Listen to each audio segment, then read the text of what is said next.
ডাকতেছে আমি তো চিনি না, তাকদা করে বাইরে এই কথা হইন না।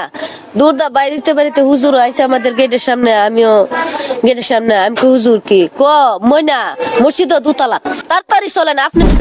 যে ময়নারে পাওয়া যাইতেছে না, আপনি মাইকে একটা এলান করেন। উনি মাইকে এলান করছে, সেই ইমাম মুয়াজ্জিন কিভাবে দোষী হয়?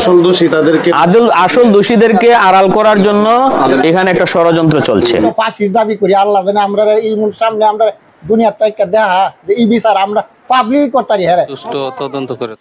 ময়নার মা পরকীয়ায় জড়িত ছিল ময়নার চাচার সাথে। গত 3 দিন আগে যেদিন ময়না নিখোঁজ খবর প্রকাশ পেল, ওই দিন দুপুরে বেলা ময়নার মা ও ময়নার চাচা উলঙ্গ অবস্থায় আকামের মধ্যে দেখতে পান ময়না। আসসালামু আলাইকুম দর্শক, দেশ দেশের বাইরে থেকে যারা এই মুহূর্তে ভিডিওটি ওপেন করেছেন সবাইকে অসংখ্য অসংখ্য ধন্যবাদ। দর্শক, প্রথমেই আপনারা শিরোনাম দেখেছেন, এখন দেখবেন বিস্তারিতর প্রথমেই আপনাদের সঙ্গে কিছু কথা বলতে চাই আমি, যে বর্তমানে ময়নার মায়ের নতুন নাটক।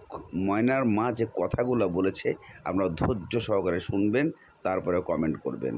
এদিকে এক ব্যক্তি সে কিছু নিউজ পাঠ করেছে, যে নিউজ পাঠগুলা আদৌ কতটুকু সত্য জানতে আপনারা অবশ্যই ভিডিওটা ফুল দেখে একটু কমেন্ট। কি করে যে আমার মেয়ের দমটা নিচ্ছে, আর ওই সময় জানে আমার মেয়ে কি করছে ভাই, কিভাবে কইলে এমনি এমনি দেখা গেছে আমি আইতে একটু লেট হয়েছে, কিন্তু আমার মেয়ে বলতে আব্বা তুমি আসো, জলদি আসো জলদি আসো। আসলাম তো ঠিকই। শনিবারে বিকাল 3টা পর্যন্ত আমার বাসা ছিল। তারপর থেকে আমার মেয়েটার আমি দেখি না। তারপরে আমার মেয়েটারে প্রায় 1.5 ঘন্টার সময় ভিতরে, আধা ঘন্টার সময়ের ভিতরে আমি বুঝ লইছি। পরে আমার এক জালে কইছে যে ময়না এমেদা গেছে, ময়না দি এই কুদুরাকে এমেদা গেছে, আর উড়ানেদা গেছে রাস্তার উপর। ওহন এ যাওয়ার পরে এই হুজুই মানে আমি বিশ্রাইতেছি, এর সাথে কইতাছি ময়নারে দেখছিনি, ময়নার সাথে মেয়েরা ভাইয়া কইতাছি দেখছিনি, বা হারার বাড়ির যাইয়া বিচারতাছি গেছিনি, মানে এরকম ওই বিচারতে কোনো কারণে আমি আর ময়নার আর হুশ পাইছি না। বিচারতে মাগরিবের সময় হয়ে গেছে গা, তখন আমি মাইকিং করাইছি। তো আমি সংকেটে কইতাছি আরো মানে আছে ইডি আমি করতে পারতাম না, সংকেটে করলে মাইকিং করাইছি, জায়গা মাইকিং করাইছি, আমার মেয়েরে পাওয়া গেছে না। তারপরে রাত্রে জিটি করছি থানা, সরাইল থানা। তারপরে সকালবেলা মসজিদের ইমাম সাবাইয়া ডাকতেছে। তারপরে মানে একজন লোকের দিয়া কইতেছে তাড়াতাড়ি আমি বাড়িতাম। পরে বাড়িছি আমাদের গেটের সামনে, কইতেছে আপনার মেয়েরে মসজিদ দুতলা। তখন আমি মসজিদের দুতলার মধ্যে এক দূর মারলাম, এক দূর ফেরে রাস্তার মধ্যে আমার বাসুর, রাস্তার কিনার বাড়ি, বাসুরে ডাক দিলাম ভাই তাড়াতাড়ি বাইরুন, ময়না মসজিদের দুতলা, তাকদা কইরা বাইরুন। তারপরে আমার বাসুরে লয়ে গেছি, যাওয়ার পরে দেখছি আমার ময়নারে কিভাবে শোয়াই রাখছে, কিভাবে ফালাই রাখছে। এই অবস্থা দেখিয়া আমি আর কিছু কইতে পারি না। ওই মানে দেখার সময় আমি কইছি তাড়াতাড়ি, আমার বাসুরে বলছি তাড়াতাড়ি ময়নারে তাড়াতাড়ি বাইর করুন, ময়নারে তাড়াতাড়ি করে লই আইন। তখন আমার ময়না তার জানা ছিল না নাই তাও কইতে পারতাম না। এই অবস্থা দেখে এর মধ্যে এতটুকুই আমি কইতে পারি। ময়না কিসে পড়তো? ময়না ক্লাস 5ম শ্রেণীতে পড়তো, 5-এ। তার বয়সটা কত? 9.5 হবে বা 10। হবে 9-9.5 বছর। ওই মসজিদে যেখানে ওইখানে কি ও পড়াশোনা করতো বা যাইতো? না, মসজিদও ময়না পড়তো না। ময়না আবার পাশাপাশি মাদ্রাসাতেও পড়তো, বাংলা প্রাইমারি স্কুলের পাশাপাশি হাফিজি পড়া পড়তো।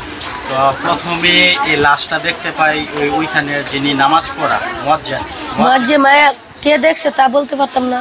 ওই ইমাম সাবাইয়া আমারে কইছে। যে ময়না এখানে আছে, তারপর আপনারা এখান থেকে হসপিটালে নিয়ে গেছেন নাকি? না না, হসপিটালও নিচ্ছে না। তা আমি আমার বাসুরে এই কথা কোয়ার পরে আমি আর কিছু কইতে পারি না। তারপরে কি করছে না করছে আমি আর কিছু করতে পারি না। আমারে বাসার মধ্যে আনছে। আপনার যারা মেয়ের সাথে আপনার মেয়ের আবার সাথে হুজুরে যারা এরকম বলছে, করছে, তাদের কি শাস্তি চান? তাদের আমার মেয়ে আমার নিষ্পাপ অবুজ সন্তান, অবুজ শিশু, নাবালক শিশু, এই নিষ্ঠুর পাষাণে কি করে যে আমার মেয়ের দমটা নিচ্ছে। আর ওই সময় যেন আমার মেয়ে কি করছে ভাই, কিভাবে কইলে এই হত্যাকারীরা আপনারা সামনে আনতে পারবেন? আমার সরকারে এই বিচারটা করব, শাস্তিটা দিব। আমার অনেক সরকার আছে, বিএনপি সরকার, ডক্টর ইনুস স্যার, আরো বিএনপির নেতারা আছে, দেশবাসী আছে। সঠিক তথ্য বাইর করিয়া, সঠিক হত্যাকারীটারে বাইর করিয়া আমার চোখের সামনে আমি এর হত্যা দেখি। এটাই সরকারের কাছে আমার আবেদন, দেশবাসীর কাছে আবেদন, দেশের আইনের কাছে আমার আবেদন। আসলে এই মুহূর্তে অসহায় মা কিন্তু কথা বলতে পারতেছে না। আসলে তাকে যে দর্শনকারী তাকে আইনের আওতায় আইনা, অসহায় মা এটাই কইতেছে যে তাকে যাতে দ্রুত গতিতে যাতে ফাঁসি দেওয়া হয়। আর বাংলাদেশে আইন তৈরি হয়েছে দর্শনকারীদের একমাত্রই ফাঁসি। আমরাও আশা রাখি যে এই গরিব অসহায় মাটির সামনে আজকে যে লাশ তার বাড়িতে হয়তোবা, হ্যাঁ, এটা এই ঘটনার সম্মুখীন হয়তোবা যে পরিবার হয়েছে সেই পরিবারগুলি বলতে পারে যে এই মুহূর্তে তার সিচুয়েশনটা কি অবস্থায় আছে। আর কিছু বলবেন? আমি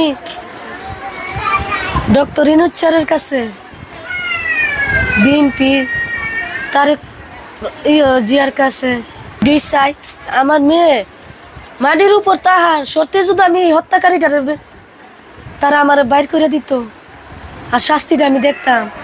আমার মেয়ের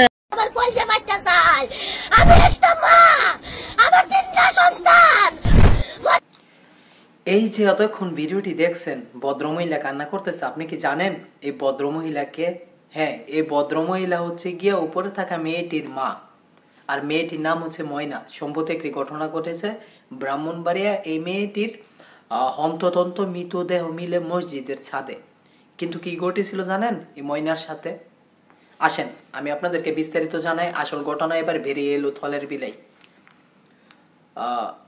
এখন ঘটনাটি শোনার পর আপনার হৃদয় কম্পন সৃষ্টি হয়ে যাবে। একজন মানুষ, একজন গর্ভধারিণী মা কিভাবে এমনটা করতে পারে। আল্লাহ, শুনেন। ময়নার মা পরকীয়ায় জড়িত ছিল ময়নার চাচার সাথে। গত 3 দিন আগে যেদিন ময়না নিখোঁজ খবর প্রকাশ পেল, ওই দিন দুপুরে বেলা ময়নার মা ও ময়নার চাচা উলঙ্গ অবস্থায় আকামের মধ্যে দেখতে পান ময়না। তখন সে এই দৃশ্য দেখার পর সে তার বাবার কাছে সবকিছু প্রকাশ করে দিবে বলে বাইনা ধরে। এই ঘটনায় ময়নার মা ধামাচাপা দেওয়ার জন্য ময়নাকে তার মা প্রথমে তার একটি কান কেটে দেয়। তারপর দেয়ালের সাথে তাকে ধাক্কা দিয়ে আঘাত করতে থাকেন। এক পর্যায়ে দেখা গেল ময়না যখন মৃত্যুর জন্য কাতরাচ্ছে, তখন কি করে ময়নার চাচা একটি লম্বা রড নিয়ে এসে ভিডিওর শেষ অংশের যে কথাগুলো আলোচনা করা হয়েছে ভিডিওতে, সেগুলো আদৌ কি কারো প্রমাণ তথ্য আছে, নাকি উনি বানোয়াটভাবে পড়ে শোনাচ্ছে? এই প্রশ্নটা সবার মনে। অবশ্যই আপনারা কমেন্টে জানাবেন এই ছেলেটি যে প্রশ্নগুলো করেছেন এবং যে কথাগুলো বলেছেন ময়নার মাকে নিয়ে, চাচাকে নিয়ে, এটা কতটুকু সত্য এবং কতটুকু গুরুত্বপূর্ণ তা আপনারা অবশ্যই কমেন্টে